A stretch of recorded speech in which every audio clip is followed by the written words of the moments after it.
bienvenue dans Elles agissent, le podcast qui donne la parole aux femmes qui font bouger les choses. À chaque épisode, je donnerai la parole à une femme pour qu'elle nous présente son univers, son métier, ses convictions. Ce sera aussi l'occasion pour elle de nous parler d'un sujet en particulier qu'elle affectionne ou qu'elle souhaite nous présenter. Ce sont des femmes inspirantes qui nous poussent à nous interroger, à réfléchir, à avancer. Et moi, à chaque fin d'épisode, je suis vraiment motivée pour agir et j'espère que ça sera pareil pour vous.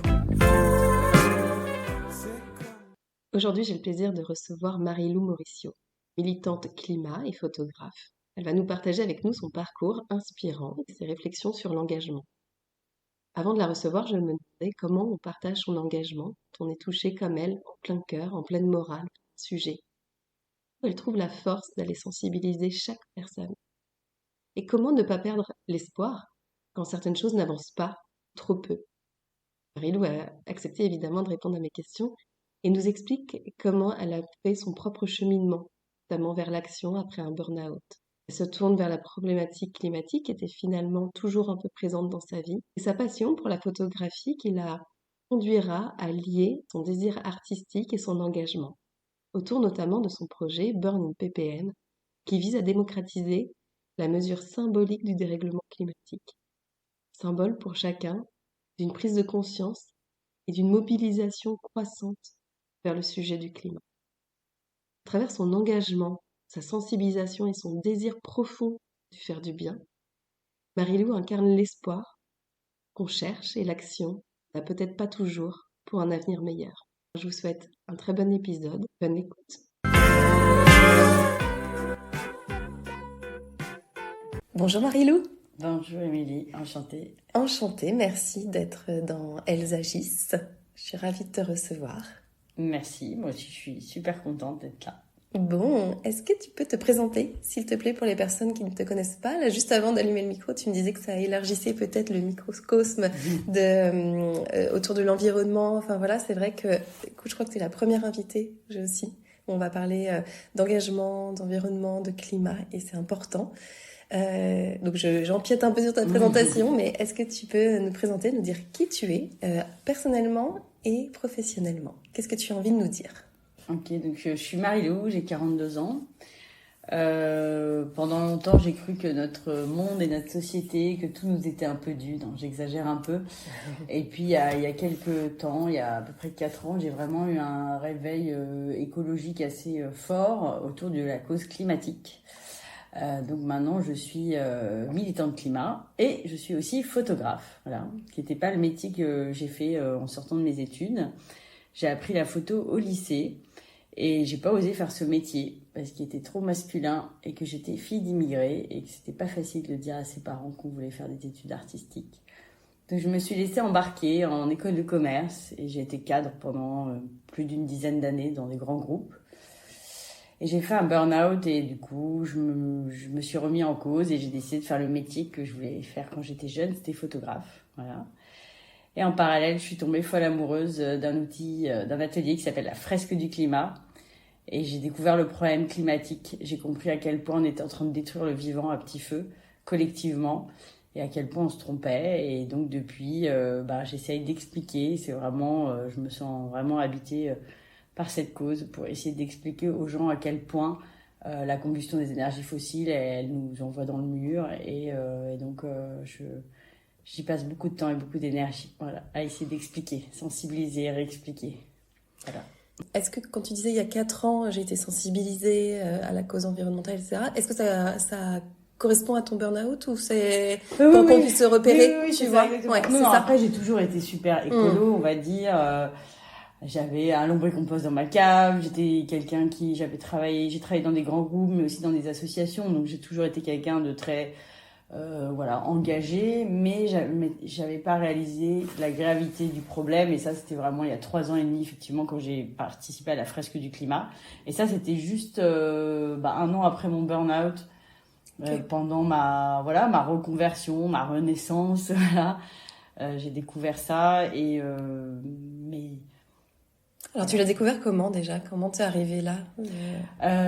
En fait, j'ai participé à un atelier qui s'appelle la fresque du climat, que je vous invite vraiment à participer si vous l'avez pas encore fait. Est-ce que tu peux nous Voilà, expliquer? bien sûr, ouais. C'est un atelier de 3 heures qui permet de comprendre le rapport du GIEC, de comprendre, donc le GIEC, c'est le groupement d'experts qui épluche toute la science qui a trait de près ou de loin au climat et qui en fait une synthèse. Et cette synthèse, elle est pour nous, les hommes, hein. Mais sauf que le grand public la connaît pas assez. Donc l'idée, c'est de comprendre les causes et effets du changement climatique et surtout de recompprendre les liens physiques, parce que tout ça, c'est de la physique, et les conséquences aussi plus globales qui risquent d'arriver à l'humanité et qui sont en cours d'ailleurs, puisqu'il n'y a pas un territoire sur Terre aujourd'hui qui est épargné par le changement climatique. Donc c'est un atelier qui est vraiment super sympa parce qu'il est basé sur l'intelligence collective.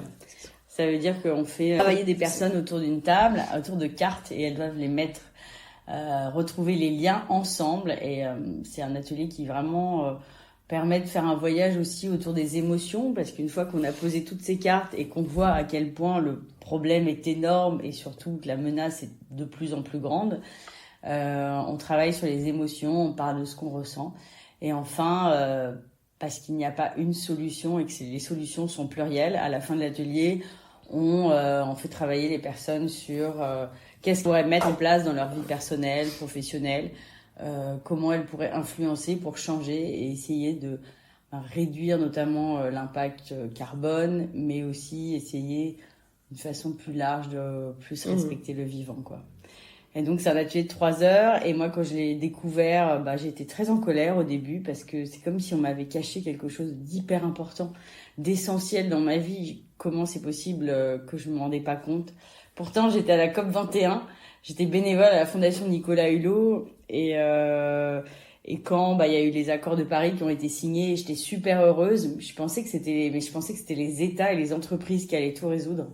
Et c'est par la fresque du climat qu'en fait j'ai compris que non, ce problème il me concernait moi et que moi j'allais devoir agir personnellement pour essayer de faire avancer les choses. Il faut quelqu'un qui vienne nous sauver, en fait. Non, c'est vraiment quelque chose de collectif où on va devoir tous s'impliquer individuellement pour essayer de sauver les meubles, quoi. Et donc très vite cet atelier il est assez magique parce que il permet, en fait, chacun après peut devenir animateur. C'est-à-dire qu'on fait une formation et après on peut devenir animateur. Donc il y a presque 1,5 million personnes qui ont participé. Il y a plus de 60 000 animateurs. Et donc moi très vite je suis devenue animatrice en entreprise. Donc j'ai vraiment beaucoup fresqué au sein des entreprises pour essayer de faire avancer les personnes, les accompagner dans ce voyage qui est la fresque du climat. Voilà, donc de devenir animateur, ça permet aussi de creuser beaucoup plus le sujet. Parce que vu qu'on est censé être facilitateur de l'atelier, et puis au fur et à mesure, on se passionne en fait. On se passionne de la cause, on se passionne des informations, des infos scientifiques. Et c'est vrai qu'aujourd'hui, ça a complètement changé aussi le prisme dans ma vie personnelle. Voilà, j'ai fait le choix, je souhaite plus prendre l'avion, sauf si vraiment j'ai pas le choix. Le pas choix, c'est parce que mes parents vivent loin et que s'il leur arrive quelque chose, j'aurais peut-être prendre l'avion ce jour-là, mais en tout cas faire en sorte de m'organiser pour ne pas le prendre pour des raisons personnelles. Et puis essayer de réduire au maximum et de se rendre compte qu'en fait l'essentiel, on est déjà tellement gâtés, on aura été la génération, vraiment quand je dis génération, on va dire civilisation ultra gâtée. Et du coup aujourd'hui j'ai vraiment envie d'essayer de préserver ça, parce que si on continue à tirer trop sur la ficelle, franchement, il y a vraiment une inquiétude que ça s'effondre, quoi. Et tu parles beaucoup d'actions au quotidien, hein, que ce soit là dans ce que tu viens de nous présenter, mais aussi ton travail en liant la photographie et tes convictions, tes engagements, mais en partageant un message au quotidien. Ça, c'est vraiment un point essentiel pour toi. Oui. Alors en fait, ce qui s'est passé, c'est que quand je me suis reconvertie, donc après mon burn-out, je me suis reconvertie en photo. Alors d'ailleurs, c'est drôle parce qu'on a un lien, parce que pendant 1 an, moi aussi, j'ai eu un projet autour des personnes engagées. Parce que j'ai fait un projet photo qui s'appelait Engagé. Chaque semaine, je partageais le portrait, un petit reportage et un petit texte sur des personnes engagées. Donc c'est comme ça que je me suis lancée en photo. Donc je suis photographe plutôt spécialisée dans l'économie sociale et solidaire, les associations. J'aime beaucoup intervenir, faire des reportages et des portraits dans ce milieu-là. Et en fait, ce qui s'est passé, c'est qu'il y a 1 an et demi, j'ai eu la volonté de créer un projet pour parler du problème du carbone, donc qui s'appelle Born in ppm. Donc ce projet, il est devenu très marquant dans ma vie parce qu'il fonctionne très bien et il me permet de sensibiliser. C'est un projet photo c'est une série de portraits où je prends en photo les personnes avec le taux de concentration de CO2 de leur année de naissance. Donc là, c'est là où ça devient un peu technique. Donc ppm, c'est parti par million. C'est comme un pourcentage, mais sur million, parce que le carbone dans l'atmosphère, c'est infime. Mais quelque chose d'infime qui augmente de 50% en 150 ans, c'est quand même énorme. Donc qu'est-ce qui se passe? C'est que les hommes, en brûlant de plus en plus d'énergie fossile, c'est super, ça nous a rendus hyper puissants, ça nous a permis de faire plein de choses incroyables. Mais le problème, c'est qu'on a mis sous le tapis que quand on brûle des énergies fossiles, ça émet du CO2. Donc c'était du CO2 qui était stocké sous terre, sous forme de charbon, de pétrole et de gaz. Et donc on a mis ça sur terre, on l'a brûlé et on en brûle chaque année toujours plus. La dernière année où on a brûlé le plus d'énergie fossile, c'est 2023. Donc chaque année, toujours plus, toujours plus, toujours plus. Et le problème, c'est que notre belle nature, elle arrive à en absorber une partie. À peu près 50% du CO2 qui est émis par l'homme est absorbé par la photosynthèse et les océans. Donc ça, c'est la bonne nouvelle. Et le problème, c'est qu'il y a 50% qui restent dans l'atmosphère. Donc aujourd'hui, il y a un phénomène de cumul et c'est bien pour ça que maintenant, on ressent plus le changement climatique qu'il y a 50 ans. Parce qu'en fait, au début, notre atmosphère était assez grande pour qu'il y a un peu plus de carbone sans qu'on s'en rende compte. Et là, on arrive à des taux. Donc, mon idée de ces photos, c'est des photos en noir et blanc. Toujours le même format. C'est un carré avec la personne centrée, un peu un halo autour de la personne.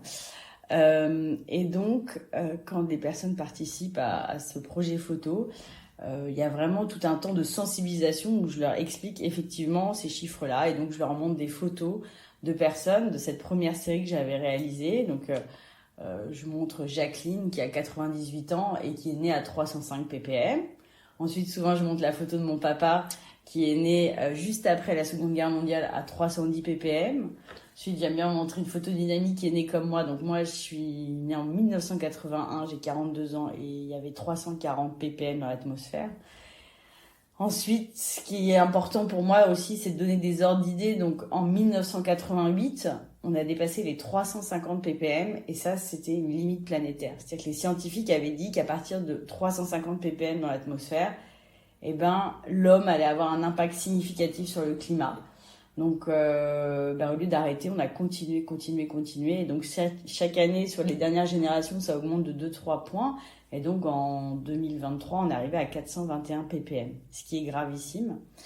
Parce que on approche de plus en plus de la prochaine frontière, limite, qui est 450 ppm. À partir de là, en fait, la Terre, elle va tellement se réchauffer que c'est la nature qui va prendre le pas. C'est-à-dire qu'il va avoir le dégel du permafrost, de plus en plus d'incendies, un effondrement des puits de carbone, qui va faire qu'en fait la nature, elle va rentrer dans une autre ère dans une autre ère géologique où il y aura énormément de carbone. Et dans tout ça, on ne sait pas trop comment l'humanité va être capable de survivre, dans quel lieu. Enfin, si on sait, mais ce que je veux dire, c'est que aujourd'hui, c'est ça qui est vraiment et qui me fait me lever le matin et vraiment vouloir en parler tous les jours. C'est qu'on pourrait collectivement décider de respecter les accords de Paris et de réduire. Demain, quand c'est la nature qui va prendre le pas, en fait, on aura beau réduire, la nature, elle émettra plus que nous.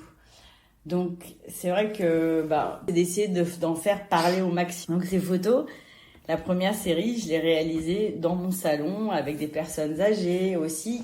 Un autre aspect qui était hyper important pour moi, au-delà de montrer à quel point ça augmente à travers les générations, c'était de parler de l'injustice climatique. En fait, il faut bien imaginer que nos vies ultra carbonées d'occidentaux, elle impose ce taux de carbone, il est mondial. Donc aujourd'hui, il y a des gens qui subissent le réchauffement climatique alors qu'ils n'ont pas contribué. Ils sont peut-être le comportement de l'un impacte sur l'autre. C'est-à-dire qu'il y a des gens, ils sont même pas montés dans une voiture, ils ont même peut-être pas eu accès à un frigo parce qu'ils n'avaient pas d'électricité. Mais en revanche, aujourd'hui, ils vivent des sécheresses qui font qu'ils vont devoir fuir leur territoire. Donc ça, pour moi, dans la série de photos, c'était très important. J'avais des personnes réfugiées qui avaient participé, des personnes qui étaient nées à l'étranger. Tout ça pour montrer qu'en fait, c'est bien quelque chose qui touche tous les humains. Et ce qui nous donne encore plus de responsabilité aujourd'hui à réduire maintenant, parce qu'en plus, on est en train de détruire les conditions de vie de personnes qui n'ont rien demandé et qui n'ont pas bénéficié. Et ça, pour moi, c'est quelque chose d'insupportable, en fait. Donc cette série de photos, quand je l'ai réalisée, donc c'était durant la COP27, j'avais vraiment fait cette série de photos dans mon salon. En fait, j'ai diffusé sur les réseaux sociaux chaque jour pendant la COP27 le portrait d'une personne avec son témoignage. Et en fait, ça a beaucoup plu. Et j'ai eu la chance d'être invitée sur un événement qui s'appelle l'Université de la Terre, où là, il y avait plein d'engagés célèbres. Il y avait Yann Arthus Bertrand, Étienne Klein, Emma Aziza, enfin voilà. Et ils ont participé au projet, puis après ils ont partagé leurs photos. Et ce qui a fait que c'est devenu viral.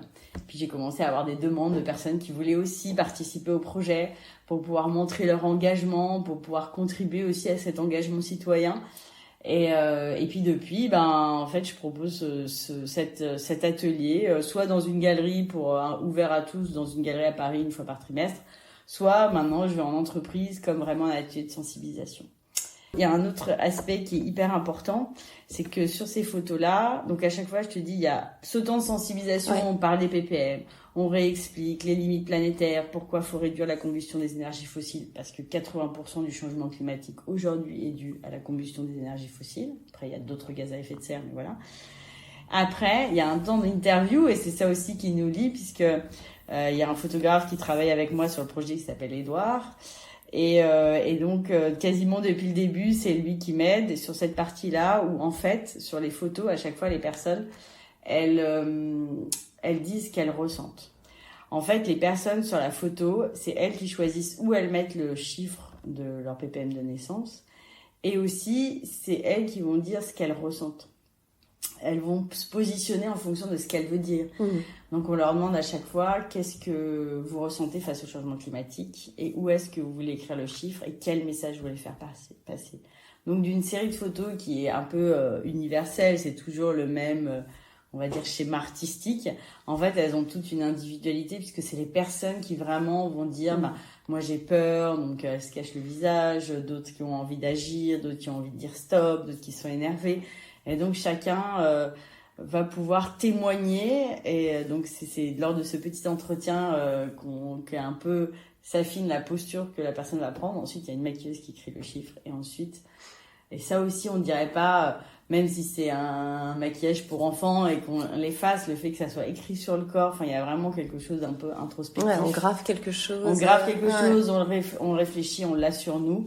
Et après, donc la photo. Et ensuite, j'envoie la photo et la personne a la possibilité de la partager et d'avoir cette envie virale, quoi. Voilà. Et du coup, tu vas quand même voir des gens qui demandent pas forcément, c'est-à-dire en entreprise, etc. Et leur réaction, on peut peut-être pas généraliser, mais en gros, c'est souvent étonné, c'est sensibilisé. Là, tu sens que tu arrives à toucher des personnes, à faire passer un message.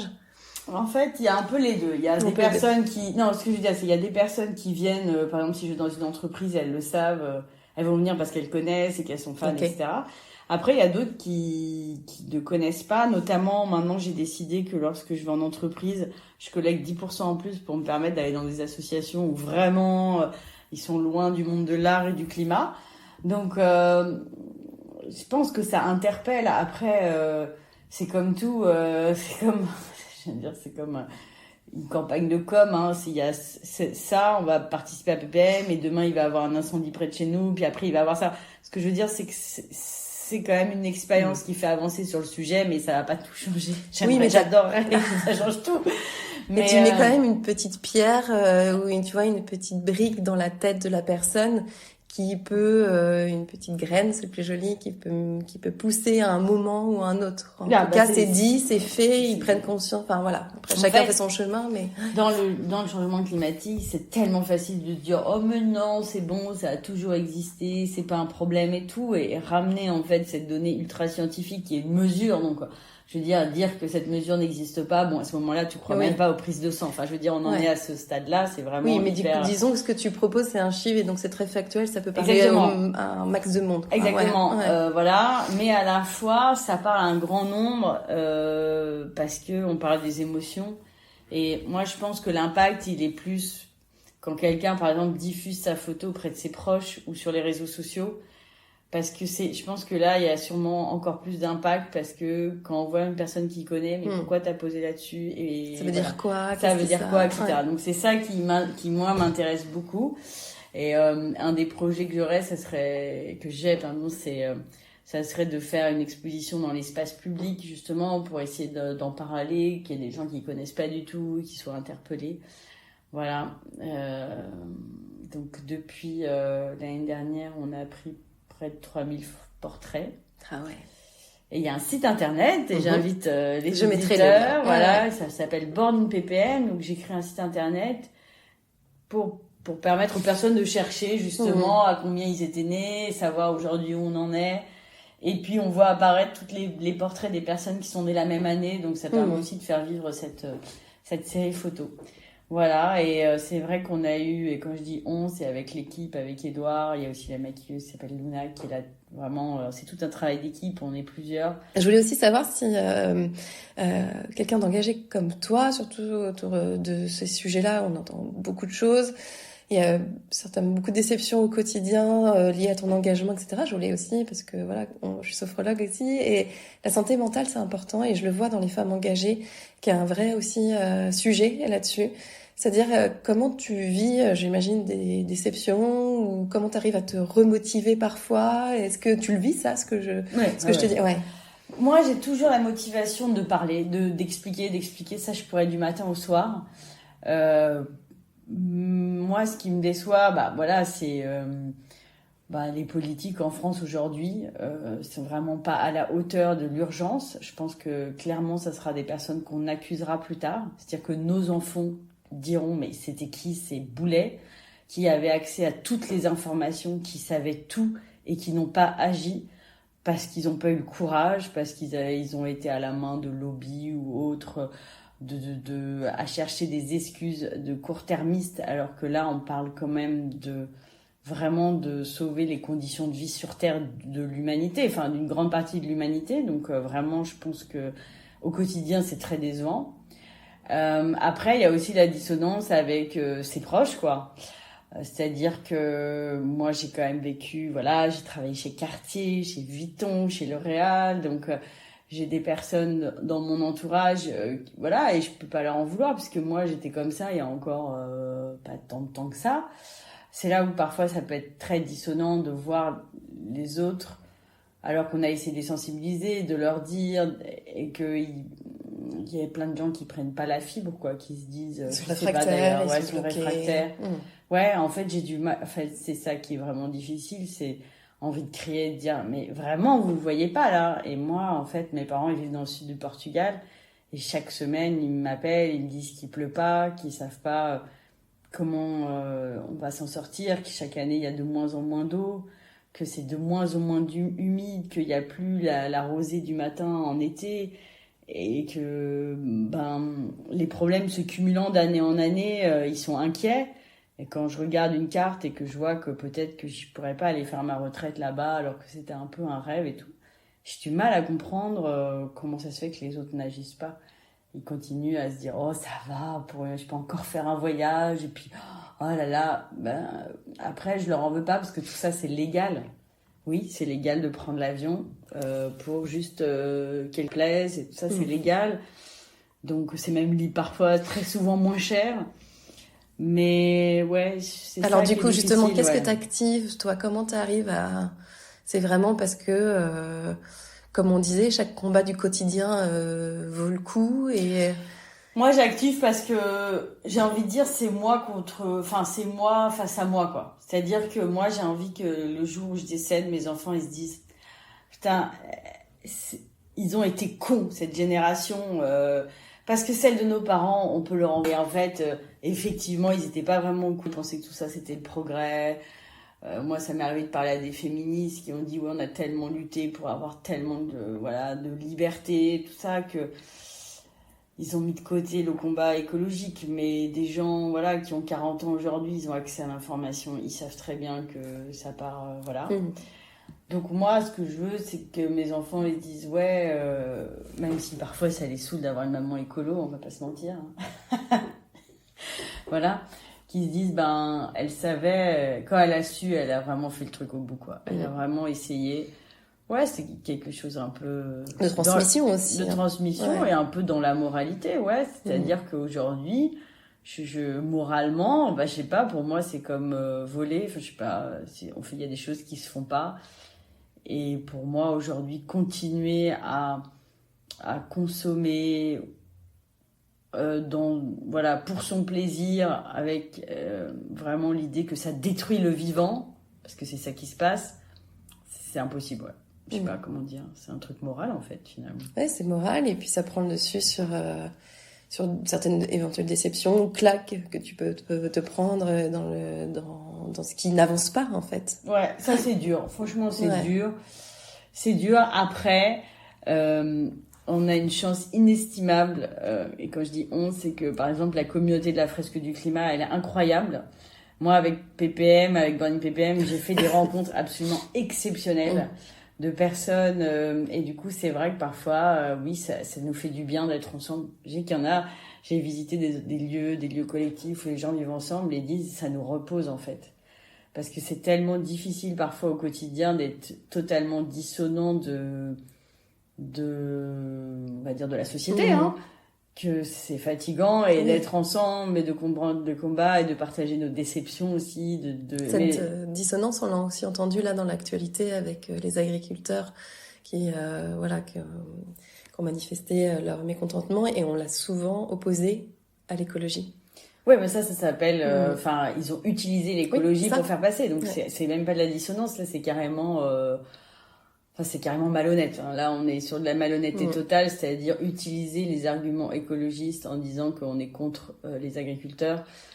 Mais ça va être entendu par un grand nombre aussi, tu vois. En fait, le problème, c'est qu'aujourd'hui, les gens, ils comprennent pas en majorité que l'écologie en tout cas telle qu'elle existe, ou je sais pas, le combat écologique, c'est un combat pour le vivant, en fait. C'est un combat pour essayer de maintenir des conditions de vie. Quand on sait qu'en 30 ans, 80% des insectes ont disparu, 30% des oiseaux, sans compter les impacts pollution, pesticides. Enfin, effectivement, si on commence à regarder, le tableau est ultra noir et on pourrait se dire, je sais pas par où commencer. Mais juste limiter son impact, réfléchir avant de consommer, réfléchir avant de maintenir ces systèmes mortifères, quoi. C'est, voilà. Bon, après, moi, je suis très, très engagée. Je vais plus dans les supermarchés, je suis dans une épicerie coopérative. Mais à la fois, ça amène tellement aussi de plaisir, quoi. C'est d'autres contraintes, oui. Faire du bénévolat pour tenir son supermarché, mais à la fois, on rencontre des gens de son quartier. Ça me fait penser au yoga qui dit on trouve du confort dans l'inconfort. Exactement, c'est ça.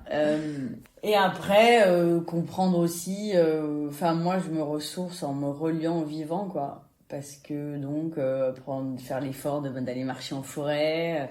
faire l'effort d'essayer de partir quand on peut au vert et essayer de donner le goût à nos enfants aussi de ça c'est pas évident, mais parce que finalement je pense que là c'est un avis personnel, mais je pense que quand même la majorité des problèmes aujourd'hui c'est une erreur parce qu'on est complètement cassé du vivant, quoi.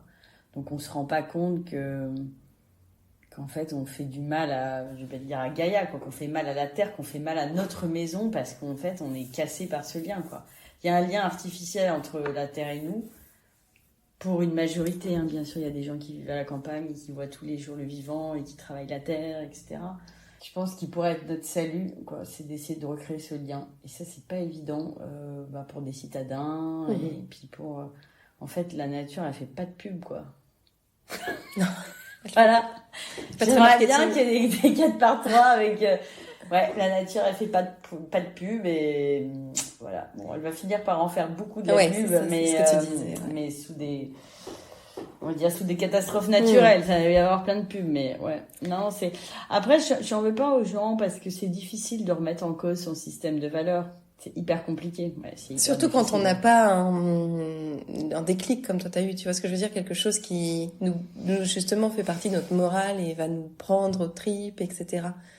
Dans Oui, le il faut- quotidien de citadin, on le voit pas en fait. Non. C'est ça en fait aussi le problème. C'est comme tu dis, il n'y a pas de manifestation. Il faut parfois rentrer dans le concret. Ouais, je sais pas ça, parce qu'il y a beaucoup de gens qui disent qu'à partir du moment où on est touché par le changement climatique, on cherche plus les coupables et on va jamais se prendre soi-même comme coupable. Donc on va dire ouais, c'est la faute de telle politique, c'est la faute de je sais pas quoi. Je pense est difficile aujourd'hui et ce déclic pour l'avoir, c'est d'accepter une part de culpabilité quoi. Et de responsabilité. Et de responsabilité, oui, culpabilité et de responsabilité. Prendre sa part de responsabilité, elle est hyper dure. D'ailleurs, je le vois quand je fais des fresques et tout, parfois c'est vraiment des personnes voilà qui vont avoir 50, 60 ans, certaines, je dis pas toutes, c'est très difficile parce que c'est insupportable l'idée qu'on a détruit le vivant pour ses enfants, pour ses petits-enfants quoi. Donc en fait on préfère dire que non, tout ça, c'est des écolos, ils exagèrent, j'ai mis un pull en plein été, ils ont dû se tromper. Non, moi j'ai eu la chance de visiter des laboratoires scientifiques et de me plonger un peu dans des études scientifiques. Non, c'est quand même très très sérieux et c'est des années d'études et de recherche. Donc c'est pas parce que t'as mis un pull, faut pas tout confondre quoi. Mais bien sûr. Mais c'est ce qu'on dit, tant que ça touche pas et qu'on n'a pas l'impact, parfois, c'est compliqué. C'est ça. C'est pour ça que sensibiliser, c'est hyper important. En fait, il y aura pas de changement si les gens ils comprennent pas. Donc c'est pour ça, moi, ça me motive beaucoup de me dire, j'ai posé une petite graine.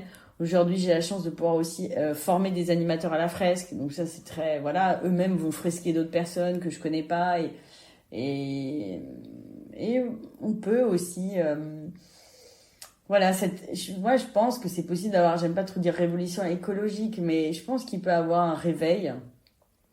Et c'est possible. Mais j'ai envie de dire, s'il faut aller convaincre chaque personne une à une, faut le faire et on peut le faire. En tout cas, nous, quand je dis nous, les militants climat, les militants du vivant, on a la force pour. Et aussi en tant que photographe, je reviens sur l'autre sujet, en regardant ton travail, en regardant ce que tu fais, comme tout photographe, tu figes un moment, mais c'est vrai que c'est des moments marquants à chaque fois il y a un message derrière dans tes photos, etc. On le ressent. Ça fige quelque chose, ça laisse une trace. L'action, elle passe par là aussi, par laisser des traces, par laisser des moments, par laisser des choses un peu figées pour se souvenir, pour marquer. Ouais, je pense. Il y a quelque chose d'expérimentationnel, je sais pas si c'est un mot qui existe. Je pense que, en tout cas, que ce soit la fresque, moi ça m'est arrivé que des participants disaient un avant et un après. Pour PPM, je m'en rends pas compte, mais effectivement, il y a des personnes qui viennent avec leur grand-mère, ou leur bébé, ou leur enfant, dans quelque chose de, je suis engagée, oui, j'ai envie de marquer quelque chose, ça c'est sûr. J'ai envie de marquer mon engagement, j'ai envie de montrer Et d'ailleurs, il y a pas mal de personnes maintenant qui rajoutent. Alors même si moi, je me suis inspirée de quelques personnes qui signaient par Born in PPM, comme Greta Thunberg, maintenant, il y a pas mal de gens qui rajoutent même sur leur CV au lieu de mettre leur date de naissance. Donc ça c'est drôle. Ouais, c'est drôle. Je sais pas, le fait de se mettre en scène, et puis surtout, moi, ce qui m'intéresse, c'est que les gens, ils doivent prendre position. Ils sont là, mais qu'est-ce que je dois dire? Qu'est-ce que je dois faire? Ah non, c'est toi de décider, quoi. Et donc effectivement, oui, c'est un moment. Quand on a une photo, c'est un souvenir, c'est quelque chose qui reste. Même si elles sont numériques aujourd'hui, dans 10 ans, on dira, j'avais participé à PPM et j'avais posé comme ça. D'ailleurs, ça m'est arrivé quelquefois de retomber sur les mêmes personnes. Voilà, et elles n'ont pas forcément fait la même posture. Parce que c'est par rapport, c'est l'émotion que t'as ce jour-là. Donc ce jour-là, si t'étais très en colère ou hyper galvanisé parce que t'avais sensibilisé plein de gens ou je sais pas, donc ça peut être un peu différent, quoi. Est-ce que tu peux nous donner ta définition de l'action? Pour toi, agir, ça veut dire quoi? Bon, c'est faire du bien. Voilà. Ah oui, c'est pas mal. Non, je pense que Je sais pas, ouais, c'est faire du bien, quoi. Moi, j'ai envie de faire du bien. Alors, je sais que parfois, c'est pas agréable quand j'explique le changement climatique, que ça m'arrive de faire pleurer des personnes, voilà. Mais à la fois, je sais pas, ouais, faire du bien, essayer d'apporter quelque chose qui nous dépasse, quoi, de pas juste penser à son plaisir. Même s'il y a des gens qui vont dire, oui, mais t'as du plaisir à faire ça, donc est-ce que finalement, c'est pas égoïste? Non, je pense que, ouais, non, ouais, c'est ça. On te dit ça? Non, bah, je me fais plaisir quand même. Hein. Dans ma nouvelle vie, je me fais très plaisir. Mais après, je donne beaucoup, quoi. Non, je suis très super contente, moi, de ma reconversion. Je pense que si pendant des années, j'étais pas faite pour l'entreprise. C'est limite, parfois, je le regrette. Après, je regrette pas parce que j'ai fait des super rencontres et tout. Mais de m'être autant obstinée à essayer. J'ai eu plusieurs ruptures professionnelles. J'ai fini carrément dans le mur. J'ai eu plusieurs ruptures, licenciements, machin, parce que ça marchait pas. Et du coup, j'ai perdu beaucoup de temps. Pour quelqu'un qui nous écoute et qui se dit tiens, moi j'ai envie de me renseigner, j'ai envie de commencer aussi à agir, être dans l'action, est-ce que tu as peut-être des documentaires références, des livres, en tout cas quelque chose, toi un élément dans toute ta construction qui t'a permis d'être celle que tu es maintenant? De participer à la fresque du climat, ça c'est sûr. Devenir animateur dans la fresque du climat, c'est encore mieux parce vu qu'on va animer, on va creuser le sujet. Après, maintenant, il existe plein d'autres fresques pour découvrir aussi d'autres problématiques, hein, parce que le changement climatique n'est qu'une des 9 limites planétaires, donc sur la biodiversité, aussi sur d'autres thèmes, le sexisme. Et comment tu sensibilises aussi tes enfants? Alors déjà, ils ont une maman, donc c'est leur quotidien, etc., maman engagée, etc., mais est-ce qu'ils ont des questions particulières? Est-ce qu'ils ont ancré des choses? Est-ce que tu vois que la transmission est déjà faite sur ce sujet? Oui, ils connaissent leur PPM. Non, voilà, comme je disais, mes enfants, parfois, ça les embête un peu, ils rigolent un peu sur le fait que, maman, elle est écolo, etc. Après, moi, c'est vrai que j'ai de la chance parce que mon métier, déjà, il est visuel. Je suis photographe. Je fais la fresque du climat, ils m'ont vu fresquer, donc déjà on est voilà. C'est concret, enfin c'est palpable, c'est palpable par rapport à d'autres personnes. Voilà. Bien sûr. Et du coup ils sont quand même fiers de cet engagement. Voilà, j'ai eu la chance, Burning PPM c'est passé au journal d'M6. Enfin on dirait pas, mais ça permet des choses assez concrètes de genre bien sûr, ça plaît, évidemment. Le projet de maman il plaît, ça marche. En plus eux ils ont vu que j'ai créé ça dans le salon quoi. Ils ont été dans les premiers à poser, etc. Enfin, c'est un peu, ils vivent aussi ce succès-là. Donc ça, c'est chouette parce que ça crédibilise le fait que, si ça marche, c'est qu'il y a quelque chose de bien là-dedans. Après, c'est vrai que c'est difficile. En fait, ce qui se passait, c'est que chez mes parents, il y a eu un incendie une fois de forêt qui est venu vraiment très, très, très, très près de chez mes parents. Donc ça, ils étaient assez grands pour s'en souvenir. Ça a vraiment marqué toute la famille parce que quand tu vois les Canadaires tout près de chez toi et tout ça. Donc ils ont quand même, il faut faire attention parce qu'ils ont quand même un peu des angoisses quoi. Quand il y a eu pas mal de feux là, c'était pas les gilets jaunes mais je sais plus, pour des manifs là. Mon fils il dit ouais, j'ai peur qu'à un moment il y ait tellement de pollution on puisse plus vivre, il y a trop de feux. Donc j'essaye quand même de faire attention. En revanche je les mets en veille par rapport à la consommation quoi, c'est-à-dire mais comment, voilà, ils regardent le rugby, tous les champions ils portent des maillots Nike, enfin voilà, tout ça c'est très orchestré, on le sait. Donc essayer d'expliquer de l'impact écologique, l'impact social, expliquer dans quelles conditions sont faites ces choses, etc. Donc bien sûr ça contrarie parce que les copains, eux, ils ont juste le truc sans se poser de questions.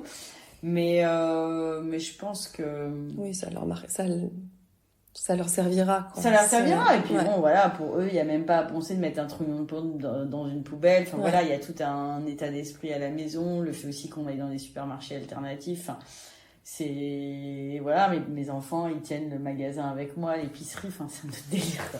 Donc non, moi je pense que c'est hyper important de sensibiliser les enfants. Après il faut pas non plus porter la responsabilité sur eux, donc parce que moi ça m'arrive souvent en fresque que des gens disent mais il faut expliquer ça aux enfants. Non, on va expliquer ça aux enfants, mais explique-toi, c'est toi qui dois changer parce que c'est toi qui prends les décisions aujourd'hui quoi. Ça c'est important. C'est important, Et j'ai une dernière question. Ouais. Donc elles agissent. Est-ce que tu as une femme au quotidien qui t'inspire, qui te donne envie d'agir, qui pourrait passer au micro éventuellement d'elles agissent. En tout cas, quelqu'un qui est dans cette lignée de l'action, qui t'inspire. Bon, allez, pour moi, c'est celle qui agit de façon incroyable, c'est Maud Sarda, la femme qui a créé Label Emmaüs. Elle a créé la boutique en ligne de Emmaüs, du réseau Emmaüs, et par tout ce qu'elle véhicule, voilà, en plus maintenant c'est une coopérative, enfin, et c'est vraiment l'idée d'offrir un travail à tous. Il y a aussi le sujet du réemploi, le sujet de la solidarité. Donc pour moi c'est vraiment une femme exceptionnelle, ouais. Et ce qui me plaît aujourd'hui, c'est justement tous ces projets qui à la fois prennent soin du vivant mais aussi des hommes. C'est-à-dire qu'on sait qu'il n'y aura pas de transition écologique sans justice sociale. Donc tous ces projets qui vont favoriser à la fois l'intégration de personnes qui ont besoin, qui sont éloignées de l'emploi ou des migrants, et à la fois le réemploi, le fait qu'on évite de jeter, etc. Je trouve que là c'est jackpot, quoi. On a tout pour faire un beau monde. Voilà. Merci beaucoup Marie-Lou. Merci à toi pour l'invitation. Merci. J'espère que cet épisode vous a plu. Merci d'avoir pris le temps de l'écouter. Et n'hésitez pas, si vous avez aimé, à le partager, à le commenter, à faire vivre la communauté Elles agissent. Je vous retrouve très vite pour un nouvel épisode. Et n'oubliez pas que des lives sont aussi disponibles sur mon compte Instagram emily.b-sophrologue et que vous pouvez aussi retrouver toutes les informations de l'épisode sur le site du podcast www.ellesagissent.com. À très bientôt.